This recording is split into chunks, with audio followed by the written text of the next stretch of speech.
This is your spoiler warning. If you don't want 2006's Silent Hill spoiled, stop watching or listening now.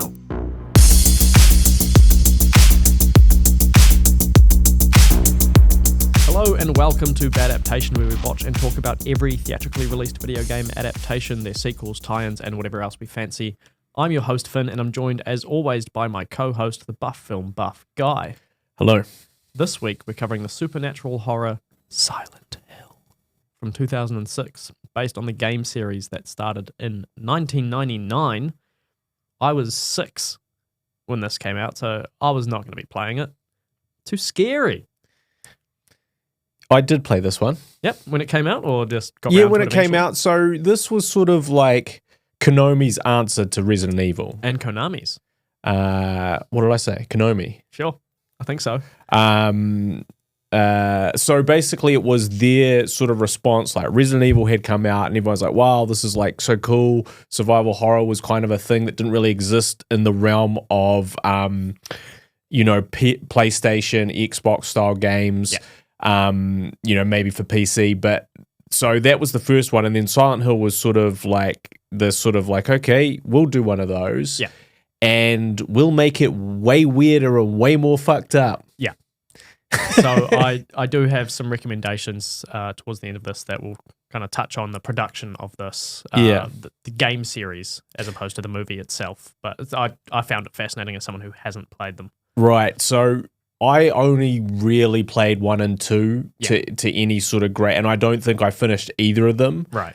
They were pretty fucking scary. Yeah. And they were quite unnerving to play. Like there's this whole thing which they sort of reference in the film where you essentially have this radio that gives off a frequency anytime evil monsters are near, and obviously this thing spiking all the time as you're going down these hallways.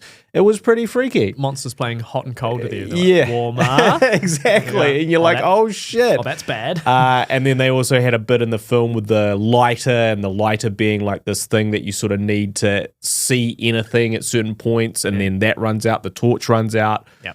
And so it was kind of a slightly more cerebral horror than kind of the more, I would say, obvious horror of the Resident Evil games. Yeah, where there's a zombie threat. It's more, oh shit, what is the threat? Yeah, what is it? And they have, a lot of the monsters that you see in this movie, these nurses and all sorts, and and these like miners, and anyway, it's really fucked up. Yeah. It's really fucked up. The game is scary. The game is quite good. I never enjoyed the sort of playing mechanics quite as much as Resident Evil. Yeah. Resident Evil could just kind of walk around blasting mofos, and in Silent Hill, they sort of never really, you always had some shitty weapon that was shitter than the monsters you were fighting. Yeah. Is there any joy to be found in playing Silent Hill other than overcoming the challenges that it puts in front of you? Because I feel like Resident Evil, it's like, you get to go blam, blam, blam. Yeah, to me, Silent Hill was only overcoming the fear of playing Silent Hill. Yeah. And I think those play mechanics did get sort of better as the series went on, and much like Resident Evil, the controls got a bit more responsive and stuff like that, and it wasn't so ungainly, sort of running around with a crappy little pipe trying to hit these nurses, these zombie nurse they're not zombies. No, but I feel like they rarely ever are. I feel like there's a rule around zombies where if zombies are in your product, you don't call them zombies. They always find a different thing to call them. The infected. Infected, the undead, just... Yeah. There's the bloated grey people, they're coming. So I played this game. I did enjoy it, but it never caught me the way Resident Evil caught me, and so I never really played it that deeply. Right.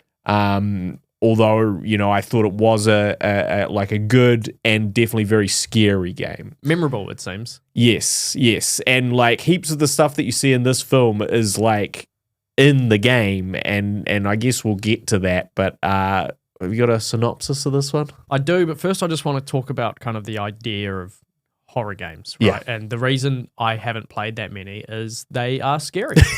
Yeah. Like I don't like the feeling that they are trying to make me feel. Yeah. So like, Anxiety inducing. kind of, yeah. Like I'm not a big proponent of like the big fan of horror movies. Yep. And those kind of things, because they'll get to me. Yes. If even watching like footage of a scary game or something, if it's late at night, I'm like, I need a quick pick me up before I go to bed. Something that doesn't keep that kind of keep Gotta going. get this out of my brain. Yeah, like I'm not gonna have nightmares or anything, but I'll have trouble sleeping or something like that. But like I feel that horror games have the potential to be scarier than horror movies. Yes. Because a movie, while the scary bit's happening, you can shut your eyes. That's or right. you could leave the room or whatever. However, in a horror game, you are forced to do it to progress further. Yes. Like if you can't just close your eyes and go, oh, well, it's not happening, and then I'll move on and get to the next bit. No. You have to pursue and go through with it and do it. And I think that's what does it for me, where I'm like, oh, how about I just don't do it and never touch that ever again? Yeah, and I totally understand that, because especially, and I do think obviously there's various styles of horror, but these series of games are like probably the worst in that sense of making you feel this constant sense of fearful anticipation, dread, like just constant anxiety throughout the play of it. Yeah, peaking at certain times. Yeah. But never ever feeling like joy of any kind. That's not what these, just maybe some relief after you've gotten past a certain thing. But and there was also, as I recall anyway, it was quite a frustrating game in the sense that there was a bit of puzzle solving, but in like kind of finding just random shit lying around, and then that connects back to something, but it's not like very obvious. Yeah. Non-intuitive puzzles yes. are kind of frustrating, because it's like you either have to maybe look it up if you have access to that kind of information. When this came out, it wasn't as easily available. No. And Game facts. Yeah. Hey, it's still going, and I still may use it for old games. But yeah, like if something's just not intuitive, there's a reason things were simple, where it's like, oh, the yellow key opens the yellow lock. Yeah. Yeah, no, that'll help. So if I ever find a yellow key, I'm looking out for a yellow lock, or if I see a yellow lock, I'm looking out for a yellow key. Yeah.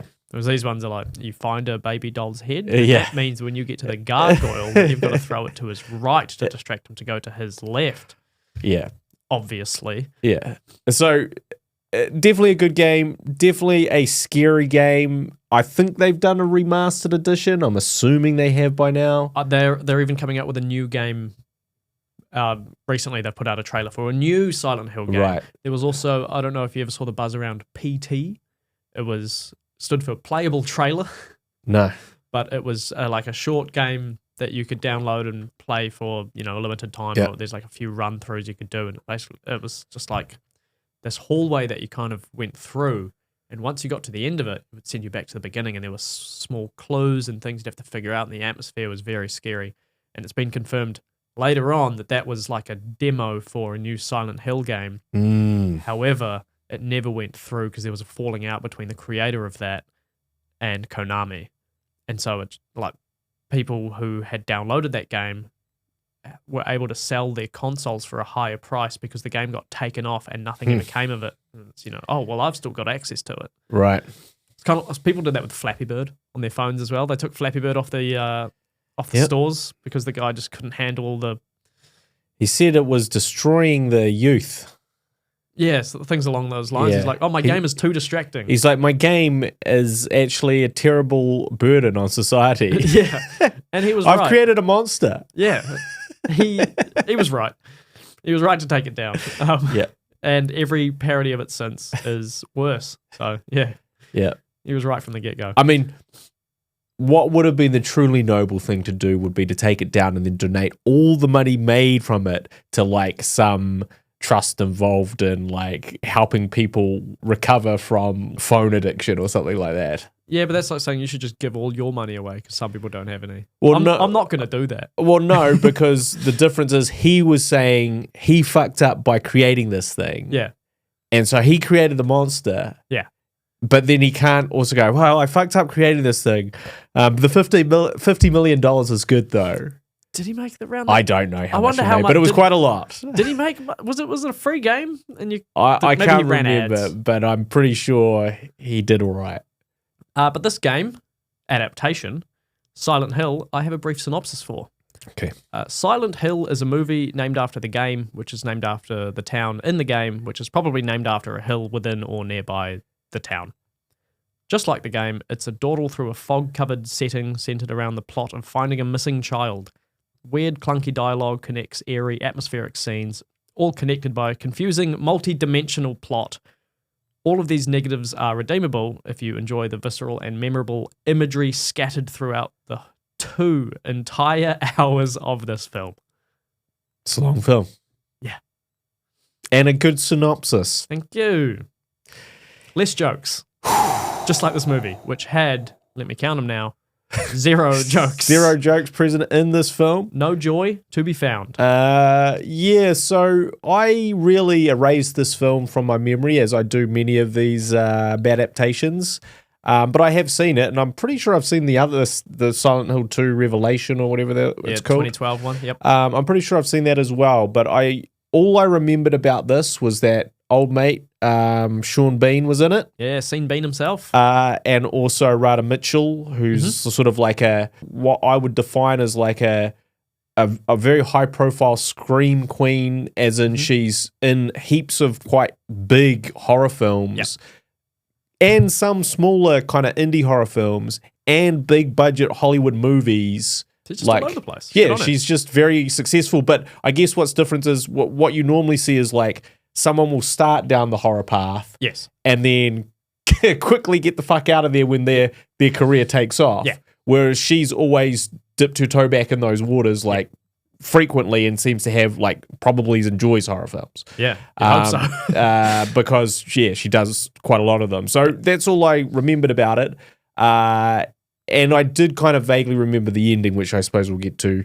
But yeah, this film is probably the artiest oh yeah badaptation film we've watched. Absolutely. This is very like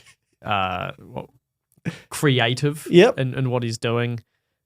He was very passionate, the director. Yeah. Like so passionate. This wasn't just a script that landed on his desk. No. This is something that he fought for. He campaigned to get this gig. He campaigned. I'll let you in on a little don't you know early. Okay. So he campaigned for 5 years to obtain the rights to this film. He basically pestered Konami, and he only got the green light to make the film when he sent a 38-minute plea to the board of directors at Konami to let him adapt this into a movie, and even included Japanese subtitles for them. And they went, yeah, okay, yeah, all right, we get it. You like this game. yeah.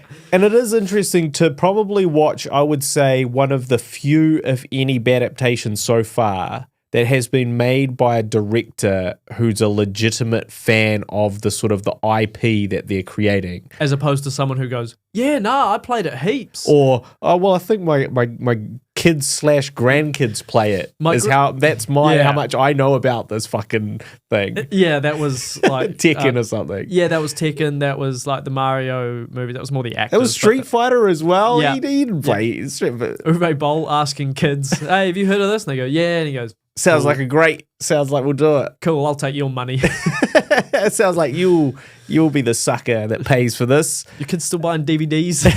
So it is interesting to see like someone who like legit loves the game and really wants to honor the game. Yes. And if I could say anything, this is absolutely the most, apart from, well, yeah, even like, I guess, I don't know, Mario, the new Super Mario. My favorite film. This is like the most close to the game as a movie has gotten.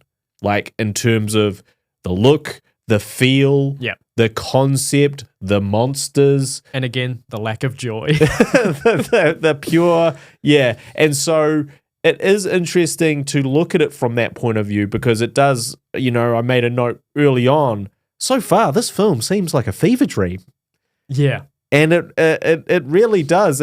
But you know, I guess that's probably its saving grace. It is what makes it interesting. But you know, I guess that's the pros to it. Yeah. Well, I wrote for my notes, which there are very few, and this kind of summarizes why, that I was too enthralled watching this movie to write anything down. I didn't want to kind of look away, write something down, and come back to it. I just wanted to experience it. And if I did write things, it would have just been like, oh, yuck. Yeah. Ooh. Yeah. Oh, Jesus Christ. Yeah. But by the time the enthrallment kind of settled and died down, it just went to boredom. And I didn't feel like there was anything coherent that I could write about the film. Yes. Yeah, it does. It kind of goes up and you're like, wow, this is crazy. You know, wow, I haven't seen anything like this before. Yeah. The visuals. What's happening? Yeah. And then, what's happening? And then, oh, what's happening now? The whole time. And then, is this still happening? Yeah. Why is this still happening? 40 minutes left. Yeah. All right. Yeah, so it's really weird because, it's almost like a tone poem of a movie. Yeah. Like, I liked how it made me feel. It just made me feel that for far too long. Yeah. So we sort of open with, but this is the thing. That's the good. Now let's talk about. Oh, and there'll be more good that I'll put in there. Yeah. But let's just talk about like the shit that doesn't really make sense, which is also most of the film. The plot in its entirety. Well, this is what I started watching this and I was like, have I missed something?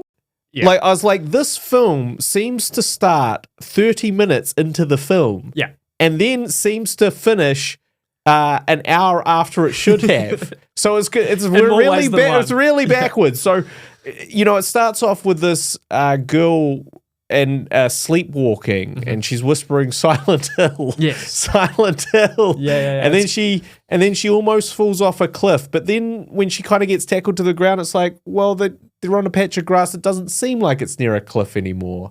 And then the cliff was in the dream, but wasn't in the thing. And then we see this neon. So she just tackled a child. Yeah, just tackled a child, and it's like, and basically this couple are like, she's doing it again. She's having these Silent Hill dreams again. Yeah, and then she keeps mentioning that. And this is where because you're kind of trying to play catch up at this point. You're like, who are these people? Yeah, who is this girl? Yeah, where do they live?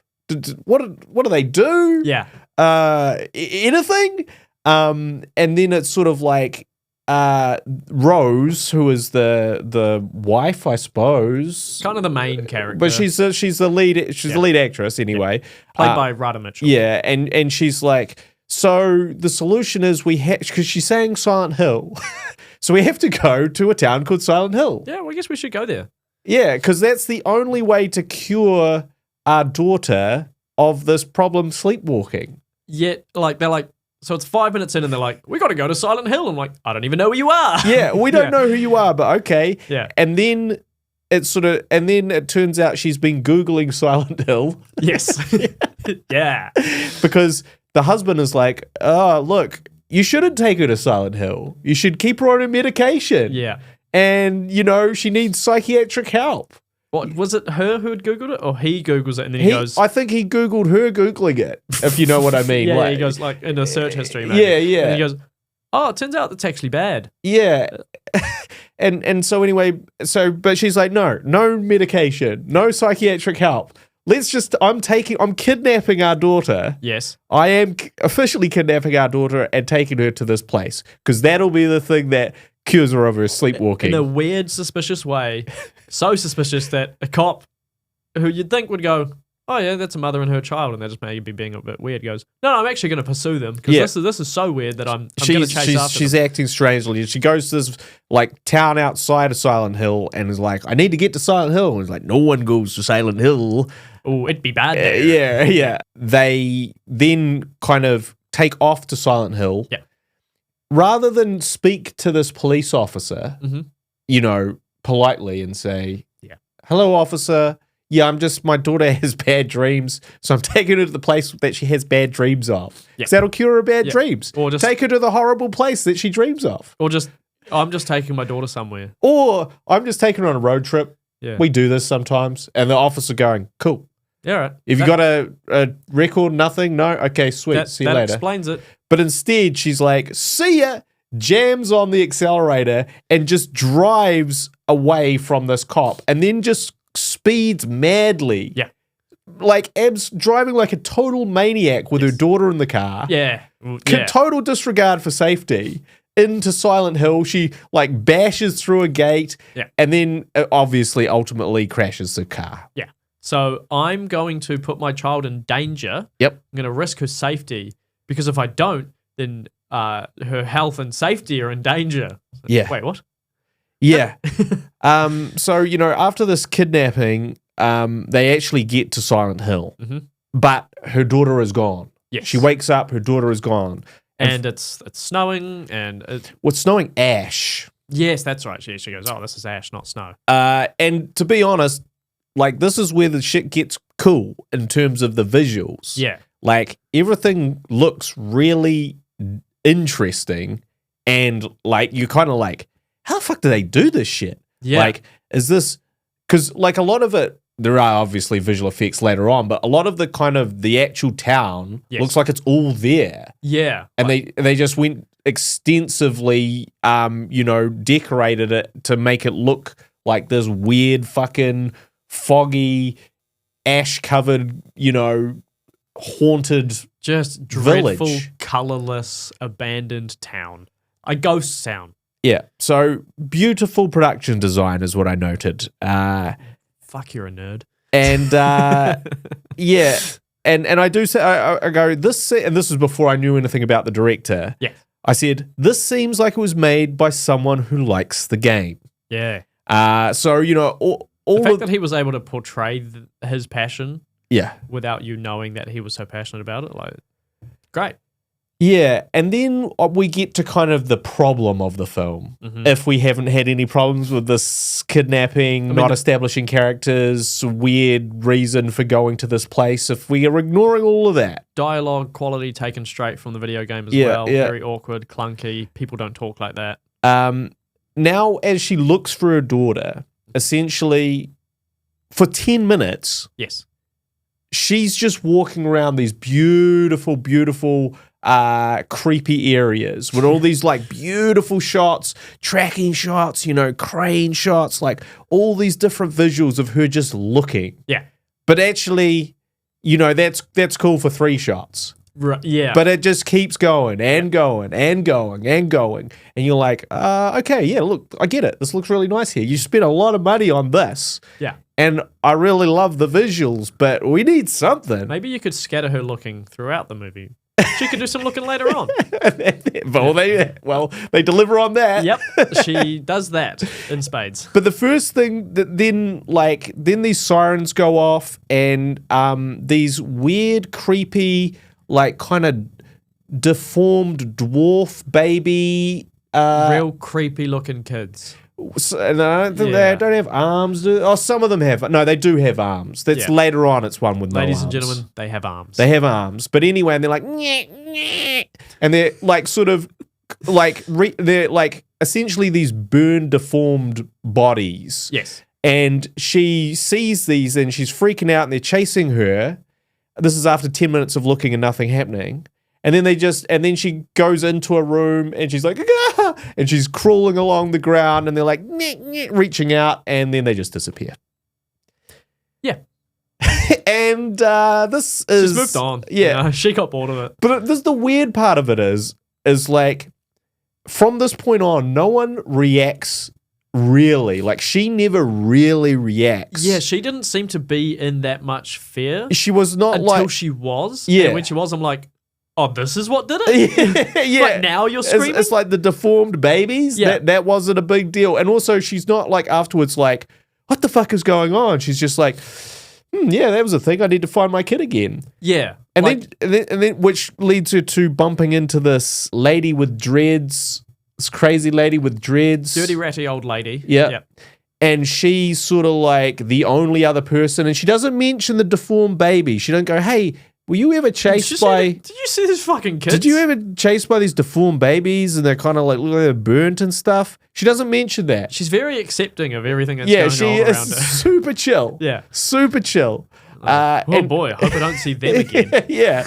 And basically, and then this crazy old lady is like, oh yeah, you gotta, sort of watch out. And then she shows her like a locket of her child, and then she goes, that's my child, mine. Yes. It's just, yeah. So at that point, I'm like, I have missed something. That's when I was I've definitely missed something. This is a plot point of, or is this lady just super crazy where she has, I don't know, she's just claiming anything as hers. I don't know what's going on. And then we're also flashing back to, I guess, the real world, we could call it.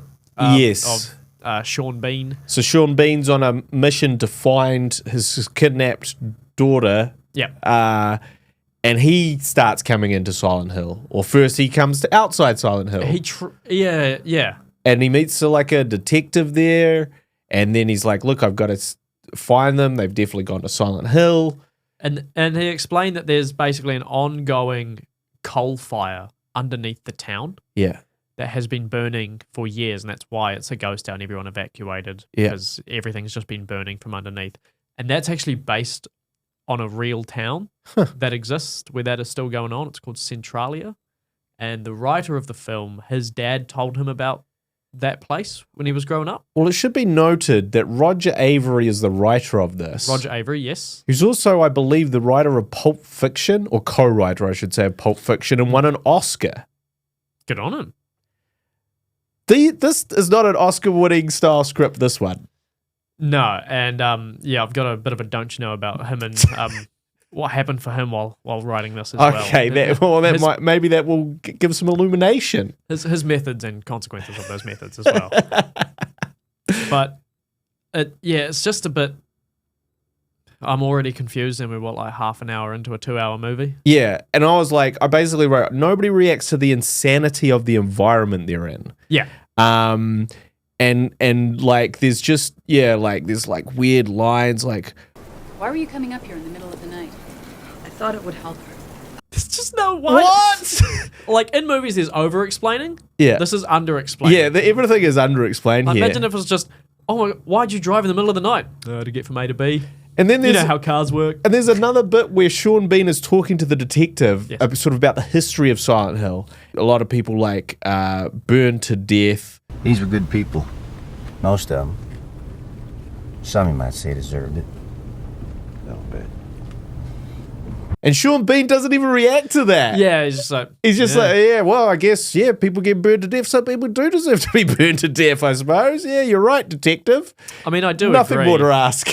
I mean, even if you agree with him, you kind of have a conversation about it. Yeah, you just want to dissect that comment a little bit more. I mean, I think, I agree with you, and I know what I mean, but what do you mean? Yeah. What kind of people do you think deserve to... You know what? I regret asking. And then she goes to the school. She's running around the school now. So we're back to kind of running around these creepy environments. And she has a flashback to see this other girl called Melissa Gillespie. Oh, you wrote down names. I wrote down that name. I still don't know. Melissa Gillespie, who, as it turns out, was attempted to be burned in a sacrificial way by this cult that also lived in Silent Hill at this time. Yes. Who still live in Silent Hill. Yes. But are dead. Yeah. So they're kind of in a purgatory. They're in this purgatory. And so what it sort of turns out is that when these sirens go on. So you are going to try and explain this movie to the listener / audience, and then also to me at the same time. Well, only some... confirming what I think I know. In broad strokes. Yeah. But yeah, when the siren goes on, essentially the hell world underneath Silent Hill opens up. Yes. And the power of this lady, Melissa Gillespie, who was burned but did not die. Mm-hmm. She was just horribly burned and then put in the hospital. Yes. And then, as we find out a bit later on, she was put in the hospital and then seemed to make a deal with the devil and fused with the devil. Yep. This is tracking. Fused with the devil and then keeps Silent Hill in this ongoing state of purgatory where she basically, at that time, killed everyone but then they didn't realize that she killed everyone by sort of burning them all. Yeah. They have remained ghosts, staying alive and seeking sanctuary in this church and thinking they're actually alive. Yeah. Which is basically purgatory, right? That is just you're not alive, you're not dead, you're stuck. And so, anyway, this is revealed.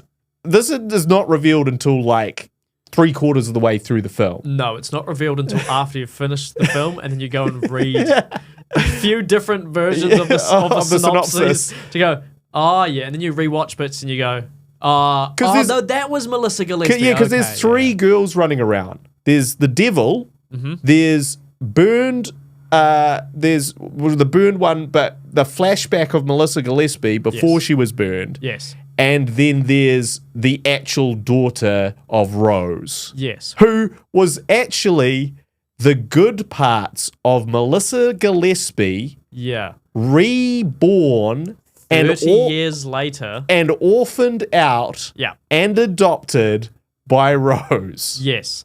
That all makes sense. Not objectively, but that makes sense to me in what I think I understand this movie to be about. Is this movie about anything? Well, not really. Because also... Don't adopt. Also, basically, my summary is all explained in one scene, like towards the end of the film. Yeah. The rest of the film, prior to that, is simply more of essentially her running looking for her daughter or running away from the scary monsters. Yes. When the sirens go off and kind of the hellscape opens up. Yeah. Yeah. Reveals itself. Like the walls kind of change and monsters just start emerging from rooms that already exist. Yeah. Like the world shifts as opposed to like opens up, let's say. Yeah. And you'll just have a guy crawling around with his feet stapled to the back of his head. Well, we should talk about him. Just screaming. Colin is who you're talking about. His name is Colin. Yeah. Well, let's not, he is a character. If you're watching. So, yeah, basically, and this is just an example, is she goes into the toilet and she hears a girl crying. She's like, is this my daughter? She opens the bathroom stall and there's Colin. But he's all barbed wired up and contorted in this weird way. And then he has something in his mouth. Yeah. And for some reason, she's like, I got to know what's in his mouth. Well, the walls are painted in blood or scratched in saying like... I dare you. Yeah.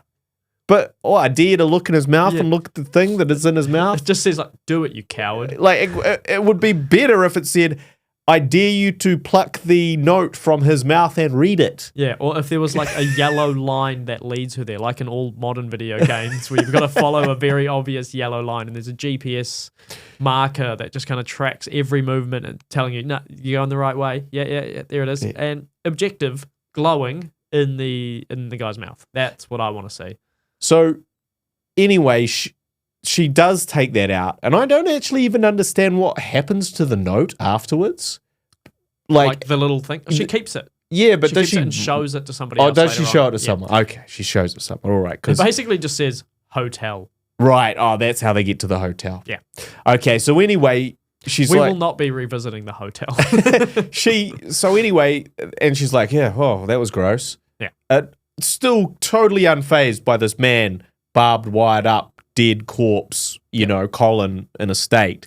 And then anyway, the sirens go off and Colin comes to life. Yes. And starts walking with his contorted barbed wire legs, wrapped up behind him. Just screaming. Yep. And then there's also just millions of rats appear. Yep. And then there's guys that are just kind of fighting them off and being devoured and enveloped by rats. And this is the scene that I described to the person that I live with saying, so I've been watching this movie. Yep. I'm about halfway through. And so far there's a guy crawling around with his feet stapled to the back of his head screaming. While the world is covered in rats and there's guys being devoured by rats. Yeah. She said, oh yeah, having a good time there, I'll leave you to it. Yeah. Can I watch too? Well, no, this one's just for me. Well, a little treat. And you think that Colin's barbed wire contorted, bent backwards thing is going to be the weirdest thing that you see. Not even close, because we haven't got to triangle head.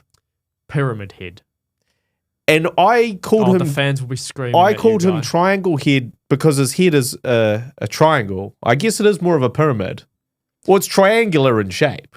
We can both be right, but Yeah. he is called Pyramid Head. That's But I his just official name. think it's funny because I called him Triangle Head facetiously. Yeah. And then you're like, no, it's Pyramid Head. Actually, it's an equally stupid name. Yeah. So please, if you're gonna get it wrong, get it right. It's just as unintimidating. It is. Yeah, it's very silly. And anyway, this Like I remember when I saw like this is Pyramid Head, and I'm like, oh, that's funny. What's his real name? Oh yeah. and so anyway, this guy has a legit pyramid/triangle for a head. Yeah, he's the most famous of any of the Silent Hill characters. And he has a big knife, and he's actually sword. Giant big sword that he drags along, and he is one of the bosses kind of later on in the first game, I think. Third. He's in game. the third game, but they went, let's put him in. Okay, He's so thought famous. I vaguely remember fighting him. That's how popular he is. He's kind of come through the zeitgeist and just I thought into it was your memories. Yeah. Maybe you're living in Silent Hill. So anyway, Pyramid Head shows up with this giant sword. Again, they don't really they're scared of him but they're not really scared. They're of like, him. oh.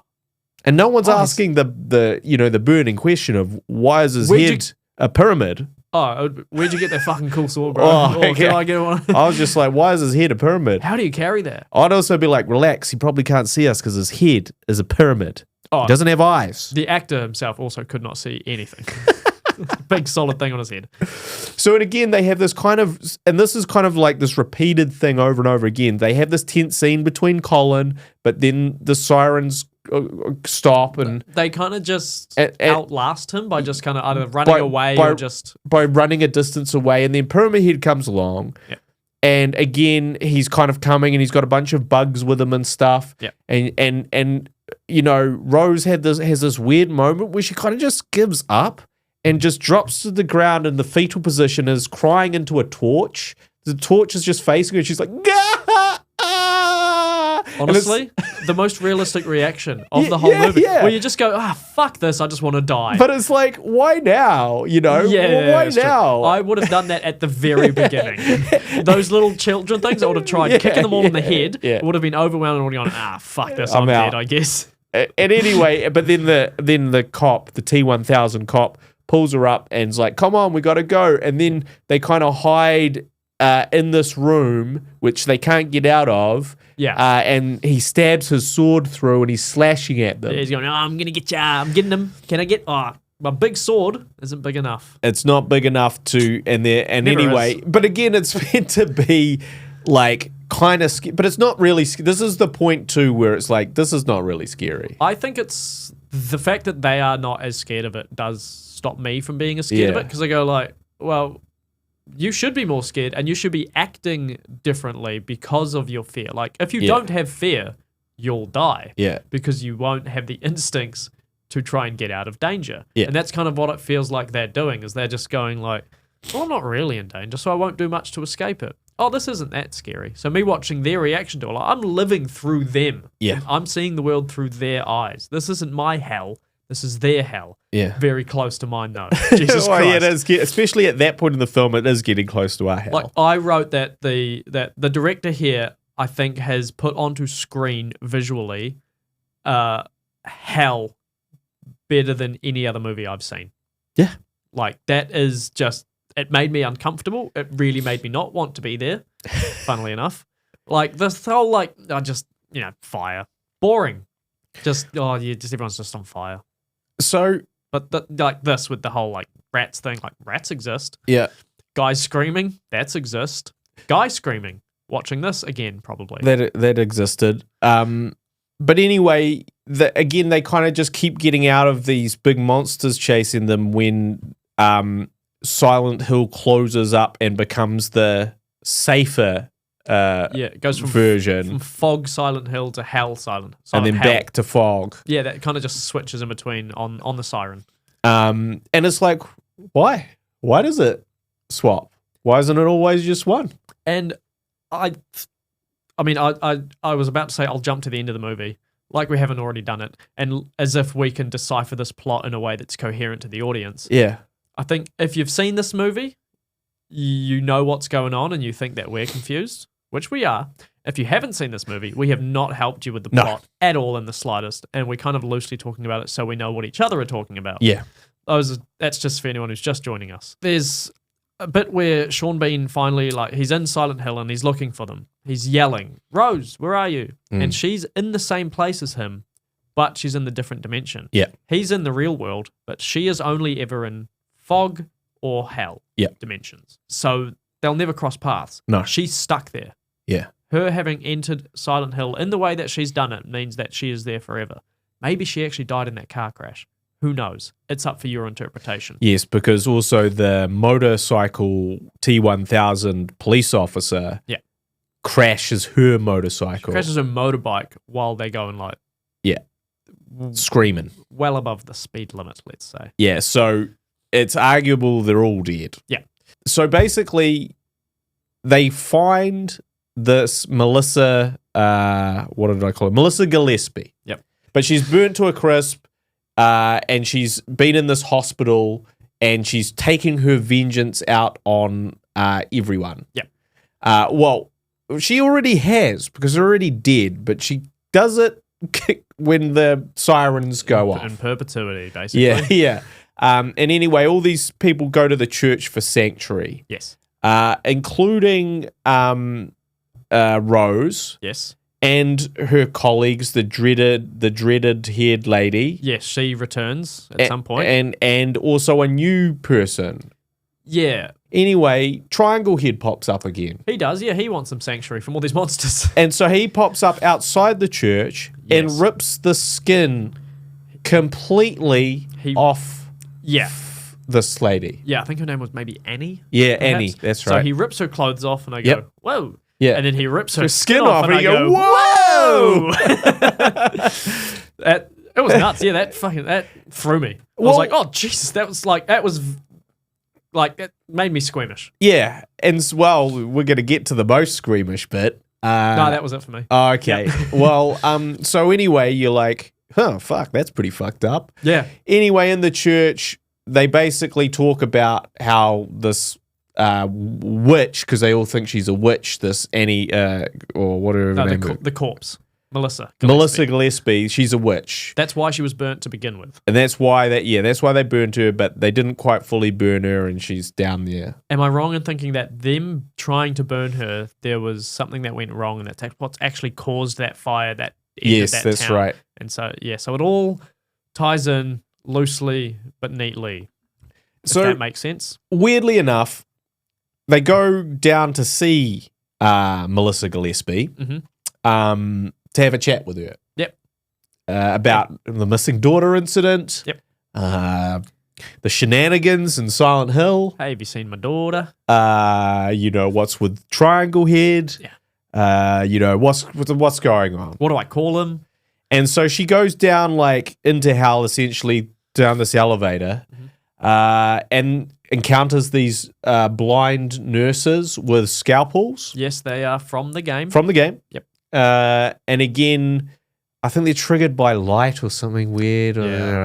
Some video game thing. Yes. This is where it feels a little bit video game. And it is. Yeah. She literally gets out of it through some video game thing and leaves a torch there to distract them. And she moves through them silently without touching them or something. But it's also weird because it's like, well, if Melissa Gillespie wants to see her and she can only activate the elevator if she wants to see people, why is she putting a bunch of these crazy nurses down there to chop her up? Because they're from the games, don't you know?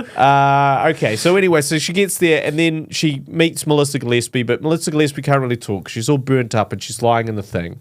And she's looked after by a nurse with no face. Yep. Who presumably she's tortured that nurse and the nurse is just crying in the corner. Yep. And anyway, then this other kid shows up, which is the devil. Mm-hmm. And she's like, I kind of, I offered her a deal, or I don't know if I offered her a deal, but I'm working with her. Hey, I'm working here. We're in cahoots. Yeah. But the thing is, we can't kill these people we've already killed. Yes. We can't kill them more because they keep going into this church, and I can't get into the church. Due to? Be Religion. the devil. Yeah. or something. They won't let. I don't know the password. Yeah.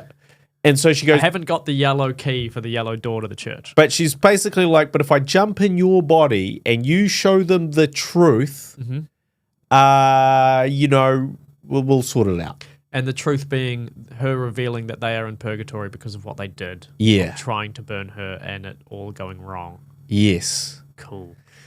I'm only just figuring out that I've figured out this movie.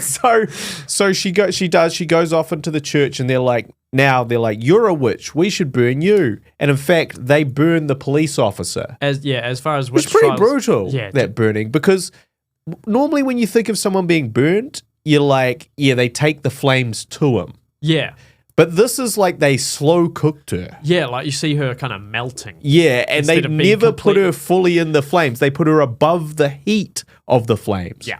Brutal. Yeah, cooking her instead of burning literally like, you know, the kebab on those skewers. Yeah. Nasty stuff. her. Yeah, and it wasn't even halal. God. So anyway, they're like, we're going to burn you. And she's like, no, you're not. This is the problem. And she goes, here's the truth, actually. And And they go, ah. And they go, oh, well, we don't agree with that. And they stab her. Yeah. If you are trying to question our blind faith, Yeah. we're going to murder you, Yeah. said the religious group. Yeah. So that's based on nothing. Yeah. That's not based on any real world events or kind of attitudes. Yeah.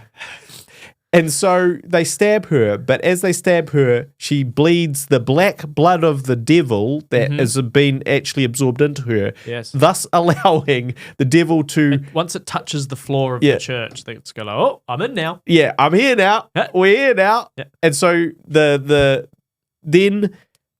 devil basically opens up the hell underneath where Melissa Gillespie, The elevator. yep, allowing Melissa Gillespie to rise up out of hell into the church using barbed wire tentacles. Yeah. And this is where shit gets even more crazy for me. She just fucking shreds people. So basically she's in her like hospital thing. She's not doing anything. Her tentacle barbed wire arms are doing all the damage. Yeah. And they're just whipping around and cutting people up and doing all this stuff. And you're like, oh, God. Brutal. And, And then You think the squeamish thing is... the church lady. Yeah. So the leader of the church lady, the one that's been burning everyone because she's saying they're witches and saying that they've got to all stay in here. And she gets pulled up, strung up by the barbed wire. Yes. And the barbed wire is just being sawn like through her, Yeah. just continuously going through it. until her legs are pulled apart. Yeah. And she is vaginally penetrated by the barbed wire until the barbed wire splits her in half from the inside. Yes. It's like twice as bad as childbirth. At least. And that was, to me, that was the sky. I was like, oh, really? They're going to go there? But I guess what was kind of crazy. I just couldn't relate to it. You know what I mean? What if she'd been kicked in the balls? Then I'd be like, oh, Then you'd now be you really know wincing. true pain. Yeah. But it was just a really crazy ending to a really crazy film. Also, that's not quite the end, but No. um, Never is. but you know, everything that we've sort of explained Or tried to. happens in like 10 minutes. The rest is her just running around Silent Hill, Yeah. encountering there's these a lot of that.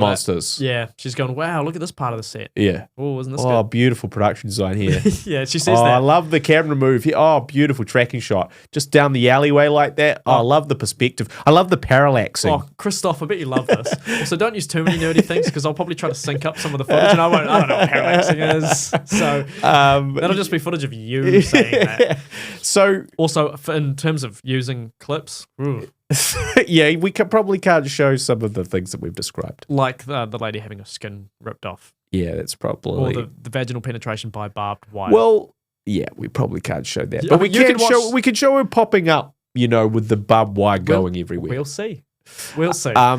But anyway, so basically that's the church. They've re-killed everyone in the church. And this is where her daughter is now popped back up conveniently. Yeah. And she's like, cool, we're going out of Silent Hill now. Our work here is done. Yeah. Oh, it's almost 2 hours, mate. We gotta go. Credits are gonna come soon if we don't bloody hurry up. And so she heads off out of Silent Hill with her daughter. Yep. And she gets home. She returns home. But something is wrong. Yeah. Something's amiss. Because everything's still foggy. Yes. And actually, while she thinks she is home, she's still in the purgatory of Silent Hill. Still in the other dimension. Because we see Sean Bean in the real dimension. Yes.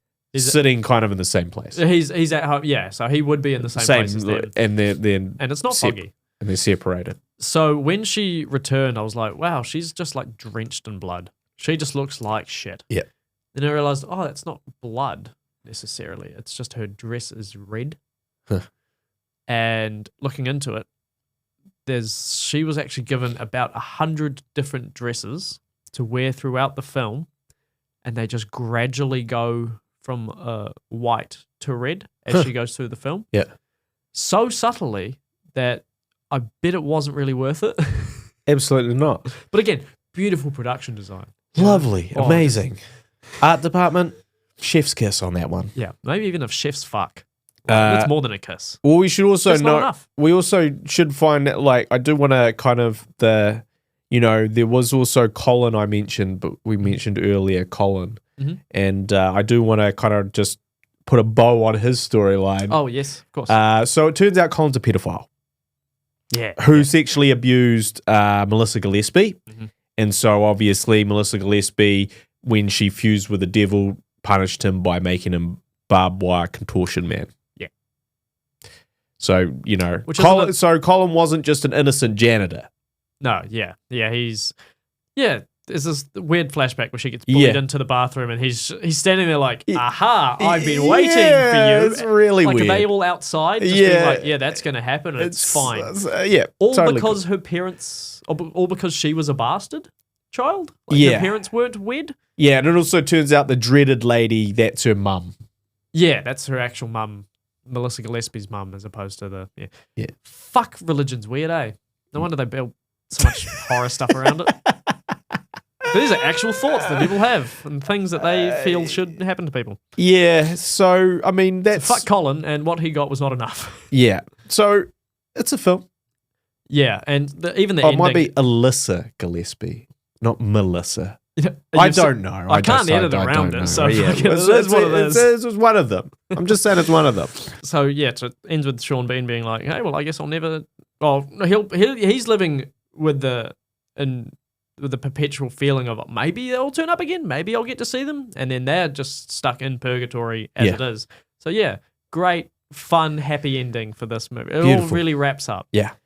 And so she's in her awful red dress and her awful, just unwashed, unkempt, everything going on. That brings us to your favorite segment, worst hair. Well, it's got to be the dreaded lady, isn't it? See, it would be that if it weren't for Radha Mitchell, not the character that she plays, but the actress. Yeah. For the sake of her character and the storytelling, she refused to wash her hair for the entirety of the filming of this. Commitment. Gross. So worst hair goes to Radha Mitchell, the person.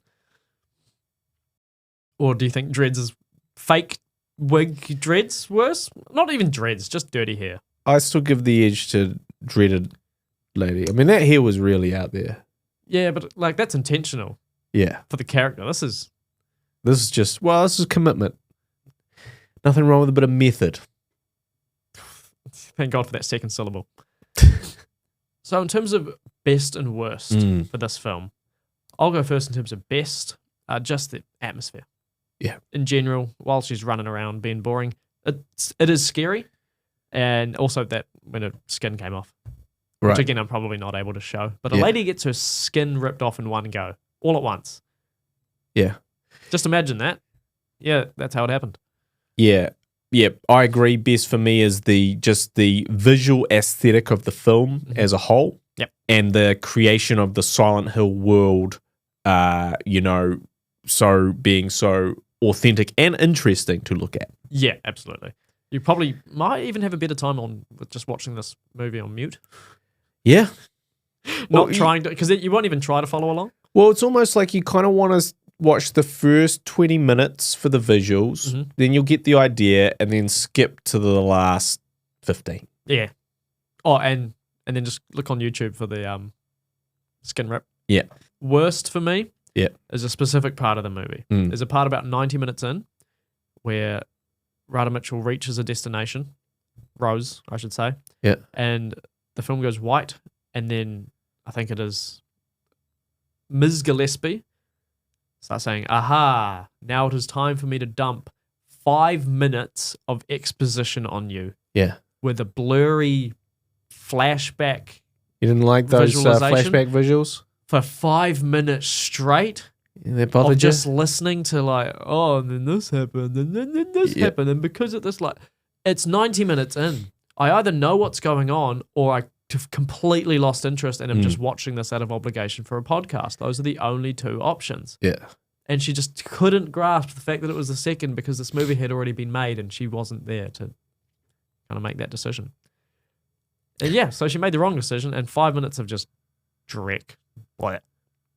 I liked it that at least they shot it in that, or they added that filter to it. I thought that made it look kind of cool. Yeah, that's what you do with the flashbacks, right? So once you scroll through and you go, wait, how long did that flashback last? Let's go back. Oh, Jesus. Oh, that was 5 minutes. I actually went back and counted it. It is weird because they essentially spent 5 minutes explaining what they could have kind of peppered in to make the rest of her running, doing nothing more interesting. Show that 5 minutes within any of the 90 minutes that had come before it, which you could probably dwindle down to 60 minutes with that half an hour. Easily. And then you've got the rest of the movie. In but what do I know? Well, but in terms of a plot, in terms of like a sort of a cohesive plot and a narrative that you can follow and have everything that already exists, I feel like this film is just over an hour long. Yeah. You know? There's probably just over an hour. And the director, he initially had like a 3.5 hour cut. I'm sure he did. However, when like the version that we watched, the version that was released in theaters, is the version that he says like, yeah, that's it. There is no director's cut of this. It's like, that's my movie as it is, which is great to hear that like he got to release his art as he wanted it instead of like it's not going to be any Christoph Gone cut. Yeah, released in black and white with 4:3 aspect ratio. It's 3.5 hours long. Whatever the fuck Zack Snyder did with that movie. So I guess what I would have done is I would have, condensed that running around doing nothing bit and actually added about 10 minutes of establishing who these people were before they went to Silent Hill. Yeah, and even, like, the dialogue's clunky, so adding some explanation within that dialogue wouldn't have really been any different, wouldn't have gone amiss. What's weird is that, you know, like I wrote, you can tell that this is directed by someone whose English is not their first language, but it wasn't written by, like, it was written by an Oscar winner. Yeah. So now I'm really confused. Yeah. So what was the worst part of the film for you? Worst part of the film for me, I think, look, you know, I would have to say that maybe the dumbest part of the film for me is when they encounter, so she's already met the mutant babies. Yes. But then a deformed, armless, faceless, burn victim staggers down and spews black bile at the police officer. Yeah. And before that, she's like, sir or ma'am or whatever, just stay where you are. Don't move. And it's like, look, this thing at best is a freaky alien. Yeah. That needs to be killed with extreme prejudice. You need to be such a cop right now. There was absolutely no reason to let this sort of stagger forward and puke acid onto you. Follow through. If you say, "Hey, don't move, or I'll shoot you," and they just keep going, move, shoot. In this instance, like, look, if it was just like if it was just a human being coming down and be like, "Hey, you know, I'm one of the town's residents. Yeah. Don't shoot." But no, it was not that. So yeah, I didn't really like that bit. All right. Right, and now we are to our favorite segment, Don't You Know? So, Roger Avery regularly received letters from fans whom he's called crazy. Fair enough. He saved some messages, the senders of which claimed that only they can write the script, and if Roger does not cope with his task, then he will be found and killed. Avery believed these threats to be very real, and he treated them as such. As he should, because, people be fucking crazy, man. Yeah. But he, played the games, and as he was playing them, kind of, wrote the script as he was playing it. Gives the tone poem nature of this film some credibility. Yeah. I mean, I hope he revised it. Doesn't really matter. The film is what it is, isn't it? And Sean Bean's character was a last-minute addition, and it really seems like it. Yes. His subplot is very plot as well. Totally unnecessary too. And he wasn't in the movie, but those executives, the ones that really know movies, they said, hey, there's no guys in this film. There's no, named men. Come on. What about Boromir? Yeah. What about him? What about that guy that dies in all his films? That'll be a meme in 20 years. 15 years, maybe. That guy that dies in all those films. Put him in it. Should he die? No. What about 008? Oh, it's a deep cut for you. All right, cool. How deep? I won't look. But yeah, another notable thing. Yeah, Sean Bean doesn't die. Huh? That's going against the But was this movie successful? Enough for a sequel 6 years later? Yes. Yeah. But on a $50 million budget, made $100 million. And within its first 4 weeks, in DVD sales, made an extra $20 million. So I'd say, yes. All right. I'd say successful. Yes. Profitable. Which to me is quite insane because this film is not accessible. Yeah.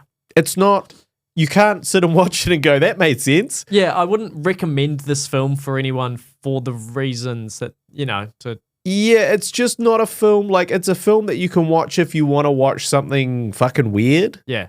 But it's not a film that you probably watch to enjoy. There's shorter things. And also it's sort of and you can tell the money's on the screen. But they dropped 50 million on this motherfucker. And what I don't get is when all this craziness is happening and, Roger Avery's sending pages of script as he plays the games and these fellow executives aren't you know what? This doesn't seem like the safe bet we perhaps assumed. Judging by the style, the tone, what this guy wants to do, they essentially made the cardinal sin of making it too much like the game. Yeah. They essentially broke the badaptation rule of just deviating the fuck away from the game. We've got the name. We've got the characters' names. Because, games don't work as movies often. The stories, Triangle Head, these things don't work when you see them in a movie and you see, Rose or Rada reacting to Triangle Head. Yeah, not reacting to Triangle Head. So... I think that was the biggest problem is this is the most true to the game badaptation we've seen so far. Yeah. And that's not necessarily a good thing. Pretty much. But yeah, so I just thought it was weird that essentially this film came out it is a very arty film. Yes. And I think that's cool. And I think it's cool to take risks. It's just weird. It's almost hey, video game movies are making money. Yeah. Maybe this fucking insane one will. Yeah. And it kind of did. Yep. I think they had kind of, not really a resurgence because people still think there's no such thing as a good badaptation movie. And if you've watched up to episode 16 of here, we probably haven't changed your mind. No. But, Street Fighter. Street Fighter, of course. And we're kind of getting there with Resident Evils. We're liking them. Oh, God. Resident Evils, fuck. We're lowering our standards. Yeah. Standards just keep dipping. Yeah. So, join us on this journey of really... This podcast will make you enjoy movies. It'll really make you appreciate the movies you do watch. Yeah. And so, things had come out before 2006, like Lara Croft. Yeah. That was incredibly successful. So, hey, let's get in while the money's good. 5 years later. Yeah. But I can easily see Christoph Gone being very proud of this. And he should be, honestly. As well he should. Yeah. Because he made the movie he wanted to make, and he made it as true to the game which he loved. He kind of ticked all the boxes. He just didn't end up with a movie. Maybe it's the editing of this movie that I think could... Yeah, honestly, But it he's got all those beautiful shots, he probably just doesn't want to waste them. He spent all the money on them. Yeah. But you don't watch the movie and be like, oh man, these are expensive. Well, that makes it good. You have to, you have to kill your deformed, mutant, badly burned babies. Yeah, just kick them in the head. Get them out of here. You got to know when to kill them. You got to know when to kick a baby in the head. Kill your darlings. So, and I think that's the thing is like we all, as filmmakers, go through those phases where we're so in love with moments and shots that we can't bear to let them go, even if they're at expense of the film as a whole. And like, once you've filmed them and then you've rewritten everything else, contextually, there's no reason to actually put that original shot in there. But it was amazing, and Yeah, and definitely 50% of this film didn't really need to be in this film. And this film hasn't really got the most positive feedback if you go looking. Okay. Even retrospectively, it's not like, I remember this. Right. It's kind of like a not even cult classic, but the ones that do love it really love it. Like it's got that cult-like following. Right. I just think the cult is very small, but very passionate. Okay. How fitting for this movie. Much like those churchgoers. Yeah, exactly. Do have some reviews. Okay. Some little excerpts from the experts. Yep. Our mate Rog, not Avery, Ebert. All through the movie, characters are pausing in order to offer arcane backstories and historical perspectives and metaphysical insights and occult orientations, etc., etc. So yeah, they really do just bang on, kind of like how he did then. Yep. But my favorite summary is by Don R. Lewis, who said, "It's the best-looking bad film I've ever seen." Certainly looks amazing. In fact, it's probably elevated. We thought Hitman looked pretty good, but this I feel like is another level. Yeah, I just feel like Hitman had good cameras. And nice, I guess, nicely settings. moving cameras. They sure did get on planes to go to Europe. Yeah. This movie is a 10, for sure, no doubt. But, Guy, out of what? I think I got to give this one a 10 out of 18. 10 out of 18. That is a lot higher than I thought. Yeah. For you? Like, that's... So this is one of the films that, I do a lot of hate watching on this podcast. do you now? Yeah, where I'm really angry. Yeah. I'm angry at the position that I've put myself in. I'm angry at Finn. I'll take credit for putting you in that I'm position. angry at the world. I'm angry at the ongoing suffering that I must endure to get to the end of whatever it is that I'm watching. Yeah. But I wasn't angry when I watched this. I was bemused, intrigued, Yes. and then kind of bored. Okay. Yeah. But ultimately, I was like, even as a revisit, the pure insanity of it makes it worth a watch. Yeah. For me, I probably enjoyed less than half this movie because barely half of this movie needed to be in this movie. So I'm going to give this one a 10 out of 22. All right. But, I'm not in a rush to watch this one again, basically. Whereas some of the other ones, even if I didn't, and like the parts I did enjoy about this, I really enjoyed. The parts I didn't, there was no joy to be had. Yeah. A running theme of both this episode and the series in general. That's right. Actually, I brought up the fact that there's a game coming out soon.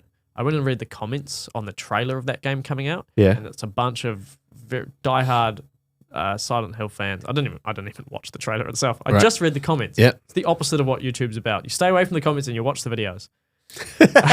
Not you. No, not me. I just want to see. What do they reckon? Because I'm not going to play it. I have no interest in it. But they're just like, oh, cool, just more monsters. That's not what this is about. It was about the atmosphere and all of that. So I think that's kind of died off in terms of the original vision of it. Which brings me to my first recommendation, actually, which is called The Problem with Silent Hill 3. So this is from a YouTuber I've recommended before. I think I've watched that. Super Eye Patch Wolf, an Irish YouTuber, and he kind of talks about the problem, not so much with the game, but more of the production of the game of Silent Hill 3, and talks about, it goes in depth with the production of the first two as well, so to kind of give the context for it. So that's a bit of a long watch. And my other one is a video called Games That Don't Fake the Space. This is more just about video games in general, but it does feature some Silent Hills in there, and it's more just about, you know, how games give like volume, you know, how they can give you a huge world map, but it's empty. Yeah. They give you a huge world map, but they don't trick you into thinking it's big. It is that big. Things like that. You know, there's an infinite looking staircase in a game. Is it actually infinite, or are they using tricks? Interesting. Yeah, so Games That Don't Fake the Space, and that's by Jacob Geller. And I guess if you were to be critical of the Silent Hill games or the original Silent Hill games, there was a lot of wandering around a big space with nothing in it. Yeah. Yeah. Yeah, open worlds are too open. You don't need to make it open. Yeah. Kind of guide me. Take me somewhere. Yeah. Make it exciting. We don't play games to be in an open world. It's what we live life to do. We're in an open world. Oh, man. it's not really that open, is it? But Yeah, my life's quite linear. Yeah. so maybe we do. But we're all heading in the same direction. Death. Thank you. Right, speaking of death, it's time for you to figure out what we're going to be watching next by spinning the wheel. What film will bring us incrementally closer to that moment? Let's find out. Now we are going to be dying thanks to Dynasty Warriors Destiny of an Emperor. Did this come out in the theaters? Who knows, but it's one that I am very familiar. No, this is a Netflix one. Okay. However, whatever else we fancy. I've played the Dynasty Warriors games, and I've actually seen this movie already. Okay. But I'm excited to watch it again. Well, I'm excited to see your reaction to watching it. Well, look, I've played the games, or at least a bunch of them, so yeah, let's see how this goes. Thank you for your service, Sky. And also, thank you, watchers, listeners, audience. If you like what we do, please consider following us using the links in the show notes or description, and leave good reviews if you want. It means a lot. It means our little project can grow. See you next time. All right, and we'll see you when we watch Dynasty Warriors.